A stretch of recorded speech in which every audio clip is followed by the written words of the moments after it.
¿Qué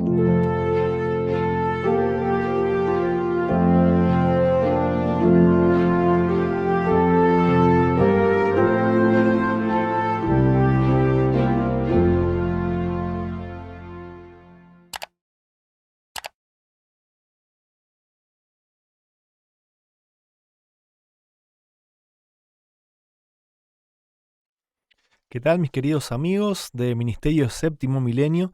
Estamos aquí en un nuevo video de la serie El deseado de todas las gentes a la luz de la doctrina de Dios. Hoy nos toca analizar juntos el capítulo número 33 de este apasionante libro escrito por Elena G. de White.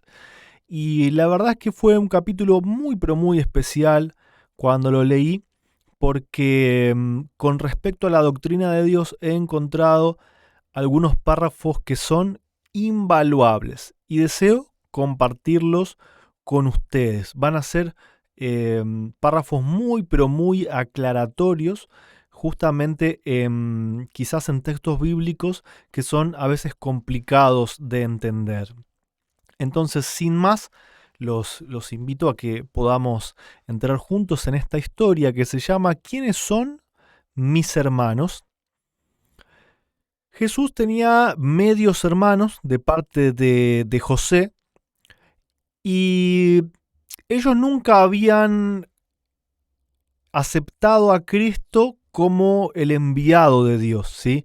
Leímos en los primeros capítulos ya que había como una relación entre ellos que no era correcta porque siempre les molestaba todo lo que hacía Jesús. La santidad de Jesús les molestaba. Y más aún la rebeldía, entre comillas, que Jesús tenía hacia los líderes del pueblo o hacia las formas, hacia las tradiciones del pueblo. Y esto se acrecentó a través de los años, cuando Jesús comienza su ministerio y hace acusaciones sobre los pecados de los fariseos y de los dirigentes judíos. Y bueno, ellos recibían las noticias de que la nación judía, los dirigentes, odiaban a Jesús y prácticamente hasta querían como matarlo.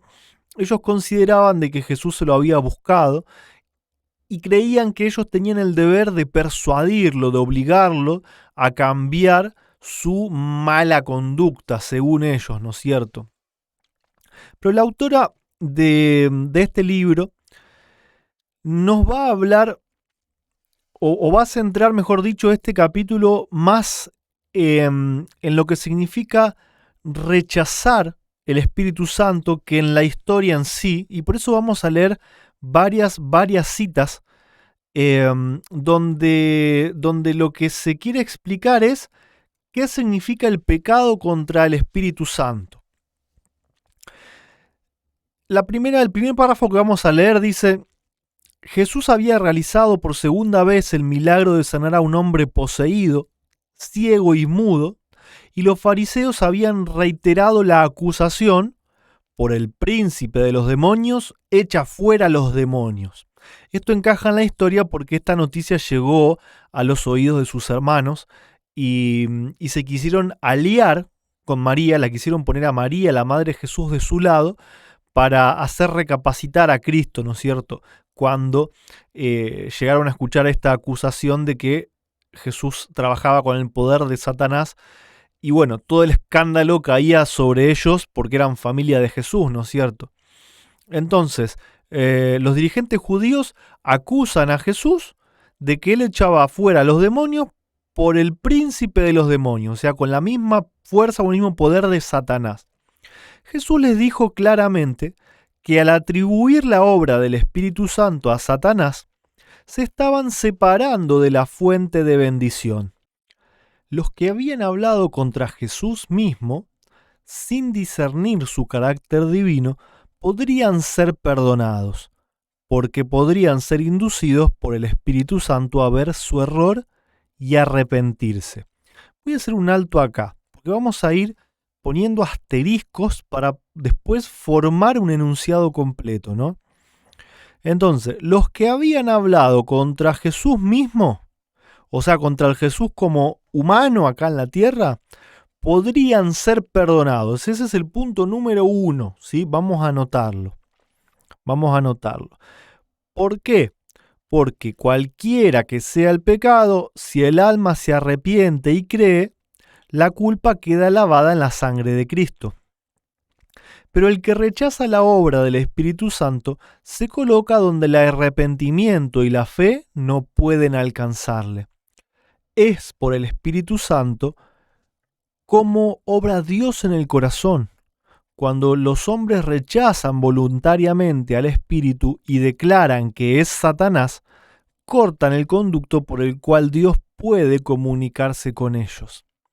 Cuando se rechaza finalmente al Espíritu, no hay más nada que Dios pueda hacer para el alma. Entonces, cuando Jesús vino a esta tierra y le habló a las personas, todas estas personas que lo rechazaron a Cristo, todavía tenían una oportunidad.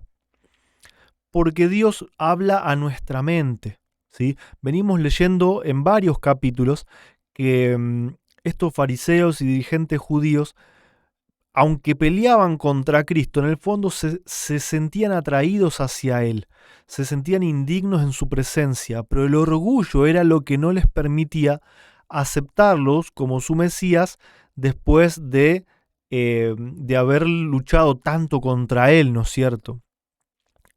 Y bueno, cuando uno termina de rechazar esa voz que habla a la conciencia, ahí es cuando uno comete el pecado contra el Espíritu Santo. No es que Dios no pueda perdonar un pecado, sino que es el ser humano que no quiere ser perdonado, porque ya no escucha la influencia que Dios tiene sobre él, ¿no es cierto? Entonces tenemos que quien habló contra Cristo, el ser humano, puede recibir perdón. Pero cuando alguien rechaza al Espíritu Santo, no hay más nada que Dios pueda hacer. Vamos a seguir viendo a ver en qué amplía la sierva del Señor este concepto, ¿no? La evidencia de su poder y misericordia los exasperaba, ¿sí? Está hablando de los fariseos, de los judíos, ¿no es cierto? No podían impedir que el Salvador realizase milagros, no podían acallar su enseñanza, pero hacían cuanto estaba a su alcance para representarle mal y falsificar sus palabras. Sin embargo, el convincente Espíritu de Dios los seguía, y tenían que crear muchas barreras para resistir su poder. El agente más poderoso que pueda ponerse en juego en el corazón humano estaba contendiendo con ellos, pero no querían ceder. Entonces vemos que el Espíritu Santo es el agente más poderoso que puede actuar sobre el corazón humano, ¿sí? Y por más que sea lo más poderoso, aún el ser humano puede resistirlo, porque Dios no obliga a nadie, ¿no es cierto? Y justamente eso es lo que sigue, dice, no es Dios quien ciega los ojos de los hombres y endurece su corazón. Él les manda luz para corregir sus errores y conducirlos por sendas seguras. Es por el rechazamiento de esta luz como los ojos se ciegan y el corazón se endurece. Con frecuencia esto se realiza gradual y casi imperceptiblemente. Entonces, cuando nosotros rechazamos una verdad de plano sin analizarla por una cuestión de orgullo y de seguir tradiciones, es como gradual e imperceptiblemente, pero a paso firme, vamos rechazando la luz que Dios nos manda, vamos cegándonos y empezamos a rechazar al Espíritu Santo. Viene luz al alma por la palabra de Dios. Y fíjense que la palabra de Dios está en mayúscula, ¿sí? También por sus siervos, ¿sí? Por los predicadores, por los que llevan el mensaje de Dios, o por la intervención directa de su espíritu. Pero cuando un rayo de luz es despreciado, se produce un embotamiento parcial de las percepciones espirituales y se discierne menos claramente la segunda revelación de luz. Así aumentan las tinieblas hasta que anochece en el alma. Así había sucedido con estos dirigentes judíos. Estaban convencidos de que un poder divino acompañaba a Cristo, pero a fin de resistir a la verdad, atribuyeron la obra del Espíritu Santo a Satanás. Al hacer esto, ¿no es cierto? Al hacer esto, prefirieron deliberadamente el engaño, se entregaron a Satanás y desde entonces fueron dominados por su poder. Hay hoy en día muchas personas que rechazan la verdad del único Dios verdadero, que rechazan la verdadera justificación por la fe. Y aunque parezca que puede ser simplemente una confusión doctrinal, esto hace que empecemos de a poco a rechazar el Espíritu Santo y nuestra mente quede embotada. Entonces, a la siguiente vez que Dios quiere enviar luz, nuestra mente no puede recibirla porque no la entiende, porque las cosas espirituales se disciernen espiritualmente. Y cuando alguien está cerrado a lo espiritual por haber abrazado el error y rechazado la luz, Dios no puede hacer absolutamente nada, ¿sí? Por eso es muy importante la humildad con la cual debemos apreciar las verdades bíblicas que nos son presentadas. Y fíjense que entregarse al poder de Satanás no es dibujar un círculo en la tierra con símbolos, prender velas y decirle al diablo, te entrego mi alma. No es solamente eso. Rechazar la verdadera luz, aunque sea por una cuestión de tradiciones, de que es mi iglesia, yo creo que mi iglesia no se equivoca, aunque sea con ese grado hasta de sinceridad, se podría decir, rechazar la verdad significa entregarse al poder de Satanás, ¿sí? Acá no hay juego, acá no hay no hay grises, no hay caminos intermedios. Por más que parezcamos de religiones similares, que similarmente cantemos los mismos himnos, el que rechaza la luz de Dios está entregado al poder de Satanás. Es así de cruel y así de dura, ¿sí?, la realidad. Los hombres sienten la influencia de sus propias palabras. Esto es lo que sucede en la mente de los hombres religiosos que son muy estudiosos, ¿sí? Con frecuencia, bajo un impulso momentáneo provocado por Satanás, expresan celos o malas sospechas, dicen algo que no creen en realidad, pero la expresión reacciona sobre los pensamientos. Son engañados por sus palabras y llegan a creer como verdad lo que dijeron a instigación de Satanás.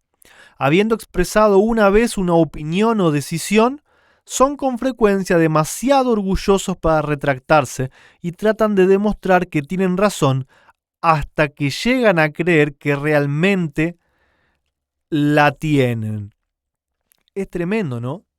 Cómo repetir una creencia por tradición con tal de que nuestro orgullo no sea lastimado y tener que retractarnos, llegamos a creer que de verdad tenemos razón, que de verdad eso es la verdad, cuando simplemente es toda una cuestión de testarudez y de orgullo, ¿no es cierto? Acá lo único que define qué es la verdad es la misma palabra de Dios. Y por más tradiciones que haya y por más iglesia en la que uno esté, si cualquier doctrina no está a la luz de la palabra de Dios, se está peleando contra el Espíritu Santo y se está rechazando la luz de Dios, ¿no es cierto? Es lo que pasa sobre muchas mentes muy, pero muy estudiosas, pero donde hay mucho orgullo, ¿no es cierto? Ahora, vamos a seguir avanzando, ¿no? Teníamos hasta ahora que el que rechazaba a Cristo en su humanidad podía ser perdonado, pero el que rechazaba al Espíritu Santo y atribuía su obra al diablo, no había nada que Dios pudiera hacer. Y esto es muy importante también entender, porque generalmente cuando viene alguien con una verdad que está conforme a la Biblia, pero no a las tradiciones, se lo acusa. Eso es satánico, eso es babilónico, eso no está de acuerdo con lo que cree la iglesia. Atribuir la obra de un enviado de Dios con la verdad a Satanás es también cometer el pecado contra el Espíritu Santo, ¿no es cierto? Fíjense lo que dice acá. Cuando el alma se entrega a Cristo, un nuevo poder se posesiona del corazón. Se realiza un cambio que ningún hombre puede realizar por su cuenta. Es una obra sobrenatural que introduce un elemento sobrenatural en la naturaleza humana. El alma que se entrega a Cristo llega a ser una fortaleza suya. Fortaleza suya. ¿Quién es el que mora en los corazones? ¿Quién es el que hace una fortaleza en el corazón? Cristo. Que Él sostiene en un mundo en rebelión, nuestro corazón, ¿no? Y no quiere que otra autoridad sea conocida en ella, sino la suya. Entonces, ¿quién es el Espíritu Santo en el corazón? Cristo. Cristo en el corazón es una fortaleza, ¿sí? Y vamos a ver que sigue aclarando exactamente lo mismo, ¿no? Sin un conocimiento personal de Cristo y una continua comunión, ¿con quién? Con Cristo, estamos a merced del enemigo y al fin haremos lo que nos ordene. Si nosotros no aceptamos que Cristo es quien está en nuestro corazón y tenemos comunión con Él, haremos lo que Satanás quiere, ¿sí? Y acá vienen párrafos que son poderosísimos. La manifestación más común del pecado contra el Espíritu Santo consiste en despreciar persistentemente la invitación del cielo a arrepentirse. Cada paso dado hacia el rechazamiento de Cristo, pero ¿cómo? ¿No era que era el pecado contra el Espíritu Santo y que era rechazar al Espíritu Santo? ¿Por qué ahora la sierva del Señor dice rechazamiento de Cristo? Qué contradictoria que puede ser, ¿no es cierto, Elena de White, si nosotros tenemos cierto tipo de creencias? En cambio, si nosotros aceptamos la luz de Dios y creemos que el Espíritu Santo es la vida divina de Cristo en el alma, no existe contradicción alguna en estos escritos, ¿sí?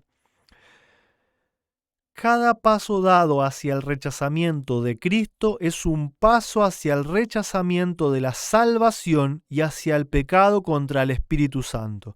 ¿Qué es el pecado contra el Espíritu Santo? El rechazamiento de Cristo para que entre en nuestro corazón. Más claro que esto, hermanos, es imposible. Al rechazar a Cristo, el pueblo judío cometió el pecado imperdonable. ¿Al rechazar a quién? A Cristo. Al rechazar al Espíritu Santo. Al rechazar a Cristo. Al rechazar al Espíritu Santo. Al rechazar a Cristo. Intercambiable, porque el Espíritu Santo es la vida divina de Cristo en el alma. Por eso, rechazar a Cristo es cometer el pecado imperdonable. Desoyendo la invitación de la misericordia, podemos cometer el mismo error. O sea, no aceptando que es Cristo, ese poder que hoy vive en nosotros, el Espíritu Santo, estamos desoyendo la invitación de la misericordia. Y aparte de desoír la invitación, insultamos al príncipe de la vida y le avergonzamos delante de la sinagoga de Satanás y ante el universo celestial, cuando nos negamos a escuchar sus mensajeros, escuchando en su lugar los agentes de Satanás que quisieran apartar de Cristo nuestra alma. Entonces hay dos tipos de mensajeros, dos tipos de predicadores, dos tipos de ministros. Los que creen que Cristo es el Espíritu Santo viviendo en el alma, y los que creen que el Espíritu Santo es otra persona, un tercer Dios que conforma una Trinidad. ¿Sí? Los que acusan a los primeros se convierten en agentes de Satanás y tienen como preferencia escuchar a otros agentes de Satanás. Es tremendo lo que está diciendo la sierva de Dios, es tremendo, no anda con vuelta, no anda con chiquitaje. Ella es pero sumamente directa en lo que está diciendo y no hay ni un centímetro para interpretar algo diferente de todo esto. Mientras uno hace esto, ¿sí? Rechazar a los mensajeros de Dios que predican que Cristo vive en el alma y que no es otro ser diferente, mientras sigan haciendo eso no pueden hallar esperanza ni perdón y perderá finalmente todo deseo de reconciliarse con Dios.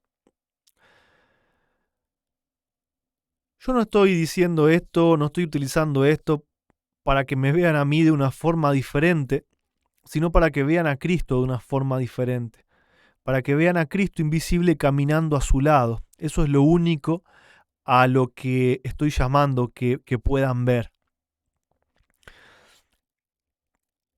Estábamos entonces en la historia donde los hermanos de Jesús habían decidido incluso aliarse con María para que Jesús cambie su forma de ser, cambie sus ataques, entre comillas, hacia los dirigentes judíos, para que acate las tradiciones. Entonces lo fueron a visitar y bueno, como siempre Jesús estaba predicando, alguien entra al lugar y dice: Jesús, tu madre y tus hermanos desean verte. Y fíjense la respuesta que da Jesús. ¿Quién es mi madre y quiénes son mis hermanos? Y extendiendo su mano hacia sus discípulos, dijo: He aquí mi madre y mis hermanos, porque todo aquel que hiciere la voluntad de mi Padre que está en los cielos, ese es mi hermano, hermana y madre. Jesús acá lo que está enseñando es que si bien las relaciones de sangre, la familia de sangre es importante, la verdadera familia es la familia espiritual. Porque si la familia de sangre, como a Jesús, te va a criticar, te va a perseguir, va a atribuir lo que predicas, lo va a atribuir al diablo, ¿sí? Te va a tratar como un enviado del diablo, como un pobre equivocado que está peleando contra la iglesia de Dios.